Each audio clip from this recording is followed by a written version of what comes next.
Salut pour tous mes abonnés, bienvenue dans ce nouvel tutoriel qui va vous montrer les étapes à suivre pour calculer automatiquement les surfaces des polygones ayant déjà saisi ou bien ayant déjà fait lors de l'importation des données requêtes sur terrain, soit avec un GPS ou bien soit par l'extraction des données dans Google Earth Pro et puis après l'importation dans le QGIS.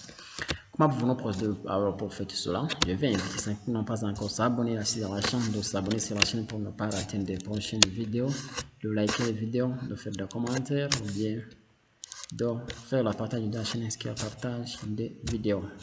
Comment pouvons-nous procéder pour faire tout cela? Je vais vous inviter directement dans l'application de collecte de données au QGIS. Vous voyez que j'ai déjà dans l'interface de QGIS. Une fois que j'ai déjà dans l'interface de QGIS, vous voyez que j'ai déjà ici des polygones. J'ai un polygone ici. Sans pourtant vous oublier de vous orienter, que vous trouvez comment j'ai fait tout ça. Vous allez voir les précédentes vidéos dans la liste des vidéos que j'ai conçues pour ce programme. Ça doit être dans la playlist. Vous cliquez sur la playlist de cette vidéo pour voir toutes les vidéos en correspondance. Après avoir fait tout cela, je vais me rendre dans cet outil de mesure. Vous voyez ici, dans cet outil de mesure, je clique et puis je descends là où c'est écrit mesurer une aire. Après avoir cliqué sur mesurer une aire, je vais cliquer sur OK. Vous voyez que j'ai déjà ici un autre tableau qui est programmé au 100 mètres carrés. Vous pouvez même aussi changer l'unité de mesure. Vous voyez que j'ai un mètre carré, vous pouvez même la calculer en kilomètres carrés.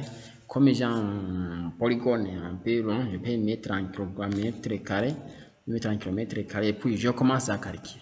Je pointe sur le point 1, je clique. Je vais sur le point 2, je clique. Je pointe sur le point 3, je clique. Je vais sur le point 4, je clique. Et puis je fais même fermer ici, sur la dernière point. Vous voyez ici, j'ai déjà une unité de kilomètres que j'ai parcouru rond de la saisie de ces coordonnées. J'ai ici des kilomètres, c'est à peu près, c'est autour de 181 438 mètres, 1809,330 km².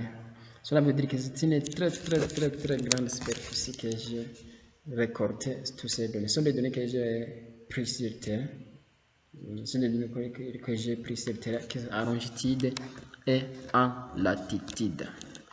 Vous voyez que j'ai déjà ici généré de la superficie. Mais sans pourtant oublier qu'on ne peut pas mentionner cette superficie sur la carte, sauf seulement qu'on peut la mentionner quelque part. Et puis après lors de la mise en page de cette carte, vous ressaisissez sur vos de texte et puis vous les enregistrez sur le format JPS.